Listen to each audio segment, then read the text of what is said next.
국민의힘 의원분들도 대통령에 대한 탄핵 심판 선고 언제 나올까 좀 많이 기다리고 계실 것 같아요. 일단 국민의힘에서는 각하를 많이 기대하시는 것 같습니다. 각하 또는 기각. 그리고 민주당에서는 당연히 파면을 요구를 하면서 오히려 더 세게 압박을 하는 상황인데 안철수 의원 보시기에는 언제쯤 선고가 나올 것 같다라고 보세요? 사실 이 헌법재판소 언제 판결을 하고 어떻게 될 것인지는 아무도 모릅니다. 예. 그래서 저는 오히려 지금은 차분하게 기다리는 것이 맞다. 음. 그리고 또 저 같으면 이제 현역 국회의원 네. 아니겠습니까?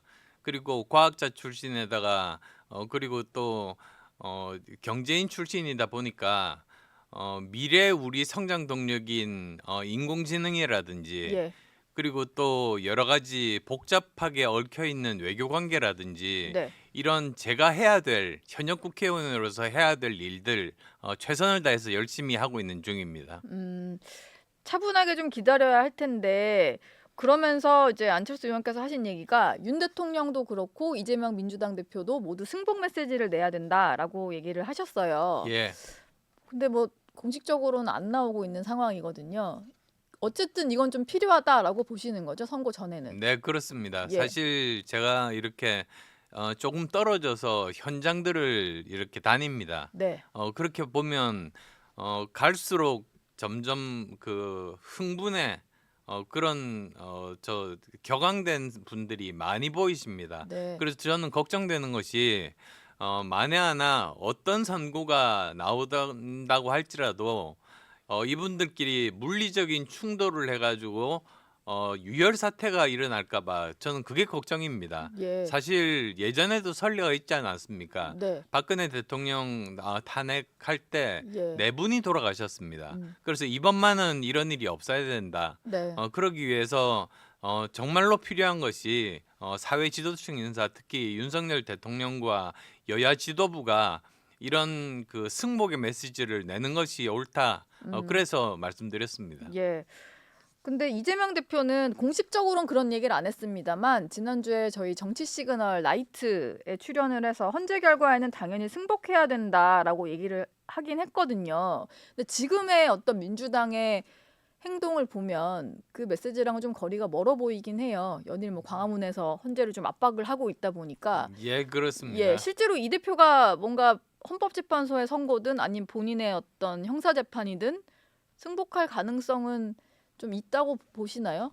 오히려 실제로 행동이 정반대죠. 예. 사실 이런 말이 있지 않습니까? 정치인들이 진심을 알려면 말보다 발이 어느 쪽으로 가는지를 보라.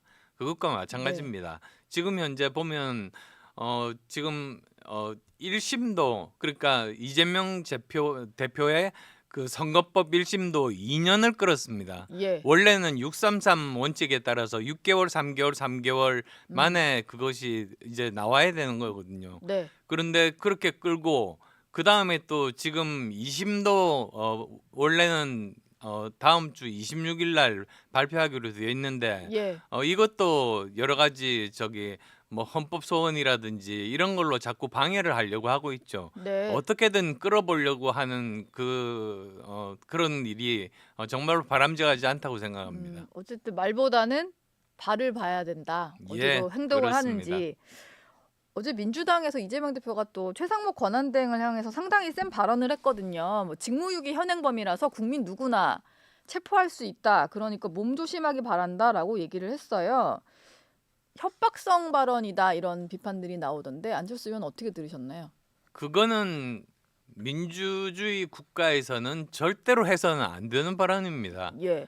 사실 저 자유민주 국가에서 시민들을 체포할 수 있는 그런 권한은 사법 당국밖에 없습니다. 예. 그런데 일반 시민들도 그렇게 뭐 체포할 수 있다는 거는 마치 아주 옛날에 중국의 그 문화혁명 때 홍위병을 연상케 하거든요. 음. 그러니까 그거는 이제 정말 이 자유민주주의 국가에서는 있을 수 없고 네. 정말 불법이 난무하고 사회가 혼란할 때 예. 그럴 때 생길 수 있는 일이니까 그건 굉장히 부적절한 발언입니다. 음. 근데 이게 실제로 좀 최상목 권한대행을 압박을 넘은 어떤 겁박 이런 목적으로 한 말일까요? 왜 이 말이 나왔다고 생각하세요? 이재명 대표에게서. 그러니까 지금 현재 여러 가지 이재명 대표가 하는 행동들을 보면 네. 마치 대통령인 것처럼 이렇게 행동을 하지 않습니까? 네. 그러니까 압도적인 그 입법 권한을 이용해서 자기가 하고 싶은 행동, 하고 싶은 말들을 다 하는데 저는 그러면서 그 모습을 보는 국민들은 뭐라고 생각할까? 예. 과연 과도한 입법 권력을 가진 사람에게 네. 대통령 권한, 이 행정권까지 줘서 우리나라를 마음대로 바꿀 수 있는 권한을 주면 도대체 어떤 일이 생길까? 그런 것에 대해서는 국민들이 균형 감각을 가지고 그런 일이 생기지 않아야 되겠다. 네. 오히려 그런 마음을 가지실 거라고 믿습니다.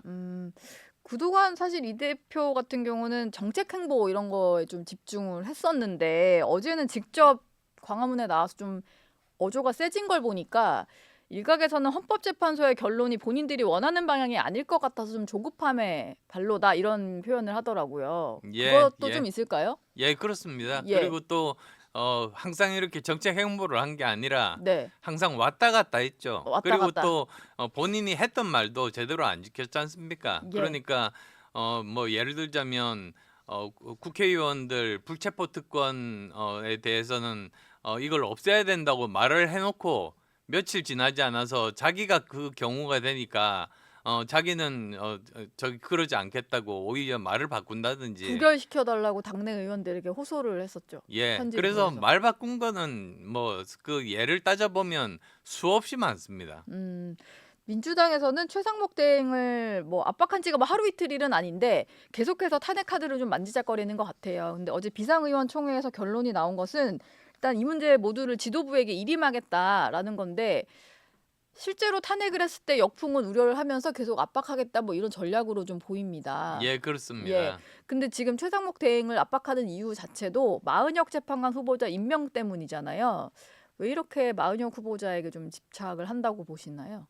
아마도 그 헌법재판소 그 판결 자체에 대한 불안에 기인하는 것이라고 생각을 하고요. 예. 저는 우선은 헌법재판소에서 해야 될 일이 지금 현재 그 국무총리 네. 부터 제대로 탄핵 심판을 해서 이제 저 사실은 그 기각되는 게 저는 맞다고 생각합니다. 예. 그래서 이제 저 그 국무총리가 이제 제자리를 잡으면 그 대행의 대행이 아니라 이제는 정식 대행이니까 네. 미국과 외교 관계도 본격적으로 할 수가 있습니다. 장관급 회담들도 할 수가 있는 겁니다. 예. 지금 정말로 중요한 것이 미국 정부는 원래 그 어떤 프로토콜이 있습니다. 4년 임기 중에서 6개월 내에 모든 국가에 대한 정책들을 전부 다 정리를 하고 그것에 따라서 4년 동안 움직입니다. 예. 그래서 어떻게 보면 한국에 남은 시간이 별로 없습니다. 별로 없네요. 네, 그래서 하루빨리 저는 이 국무총리에 대한 탄핵부터 빨리 결론을 내야 된다. 그렇게 말씀드립니다. 대통령 선고를 뭐 기일 그것보다도 한덕수 총리부터 빨리 복귀를 시키는 게 필요하다. 예, 그렇습니다. 예. 어제는 언론 보도 중에요. 김건희 여사가 윤 대통령 체포 당시에 경호처를 좀 질타했다. 뭐 이런 얘기가 보도가 됐는데 뭐 진위 여부는 좀 확인을 해봐야 됩니다. 근데 표현이 조금 많이 세서 대통령이 체포되는 과정에서 총 안 쏘고 뭐 했냐 뭐 이런 얘기를 했다는 보도가 나왔어요. 민주당 입장에서는 아마 이걸 가지고 엄청나게 좀 공세를 펴지 않을까 싶은데 이게 선거를 앞두고 나서 정말 정치권이 양쪽으로 갈라져가지고 서로 험한 말만 내뱉는 이런 모습인 것 같거든요. 그래서 예. 좀 보시면 어떤가요? 이런 상황이.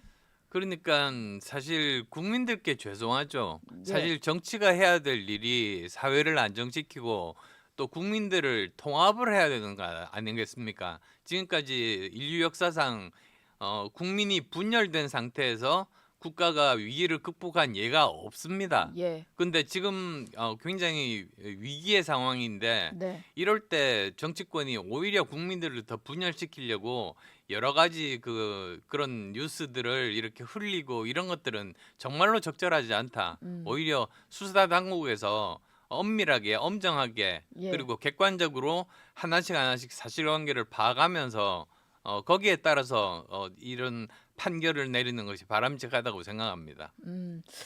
이재명 대표 관련된 얘기로 조금 더 집중해서 넘어가 보겠습니다. 이 대표가 오는 22일에 이번 주 토요일인데요. 유발 하라리 전 히브리대 역사학과 교수와 대담을 하겠다라고 했잖아요. AI와 예. 관련해서. 근데 안 의원께서는 AI 토론할 거면 나랑 먼저 해야 된다 뭐 이런 얘기를 계속 하신 상황이에요. 예, 그렇죠. 예. 이 대표가 어쨌든 거기에 대한 답변을 하지 않은 것 같은데. 예, 그렇습니다. 이 대- 저는 이해가 안 가는 게 예. 그 제안을 제일 먼저 한 사람이 이 대표입니다. 본인입니다. 먼저 AI와 관련해서 토론하자. 예, AI에 대해서 토론하자고 먼저 제안을 했습니다. 예. 그래서 저는 이재명 대표도 민주당의 AI 특위위원장이고 저도 국민의힘 AI 특위위원장입니다. 이 대표가 직접 위원장을 맡고 있어요? 네, 맡고 네. 있습니다. 예. 그래서 그러면 같은 그런 위원장들끼리 함께 생산적으로 건설적으로 이 음. 중요한 AI에 대해서 예. 어떻게 하면 대한민국이 발전할 수 있을 것인지 토론을 하자고 저는 뭐 어떤 시간 어떤 장소든지 개의치 않고 거기서 정하는 대로 하겠다고 그렇게 했는데 예. 일주일째 답이 없다가 갑자기 유발 하라리가 한국에 오니까 네. 이제 거기랑 토론하겠다고 이렇게 나선 겁니다. 네. 그래서 저는 사실 어이가 없고 이해가 되지 않았습니다. 그러면서 어제 의원님이 쓰신 글 가지고 지금 민주당이 좀 난리가 난 것 같은데요. 트럼프 미국 대통령과 이 대표가 이제 피습당했던 현장을 좀 빗대서 얘기를 하셨어요. 그래서 민주당에서는 이제 명예훼손으로 고발을 하겠다 뭐 이런 표현까지 썼는데 어제 사실 그 표현은 저도 보기에 안철수 의원이 쓰시기에는 조금 센 표현인가라는 생각이 들었는데 저는 그대로 사실 그대로 언론에 보도된 그 글자 그대로 쓴 것뿐입니다. 예. 그리고 또 만약에 그 상황이 정말로 엄중해가지고 예.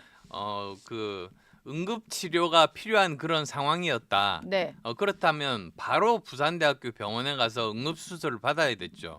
근데 근데 서울대로 이송이 그렇지 됐었는데. 않고 예. 오히려 뭐 거의 한 몇 시간에 걸쳐 가지고 헬기를 타고 예. 서울대 병원 가서 수술을 받지 않았습니까? 네. 그러니까 이건 응급 수술이라고 부를 수가 없습니다. 그래서 저는 오히려 민주당에 제안하고 싶은 게 예. 당신들이 그렇게 응급 수술이라고 그걸 폄훼한다고 그렇게 주장을 할 거면은 진료 기록을 공개하라. 그럼 제가 그 진료 기록 공개해서 네. 거기에 대해서 저 나름대로 분석을 해서 거기에 대한 제 입장을 밝히겠습니다. 민주당에서는 의사 출신 의원님이 그걸 모를 리가 없다고 하면서 뭐 허위사실 유포 의원 명예훼손 이런 얘기를 하거든요. 그리고 심지어 좀 더 센 표현하는 분들은 의원님을 향해 인간이길 포기한 발언이다 뭐 이런 공격까지 해요. 근데 그러면은 예. 그 글을 쓴 기자분은 또 어떻게 되시는 겁니까? 예. 아무튼 보시기에는 본인들이 그게 거짓이라고 할 것 같으면 진료 기록을 공개하면 될 일이다. 네, 그렇습니다. 예.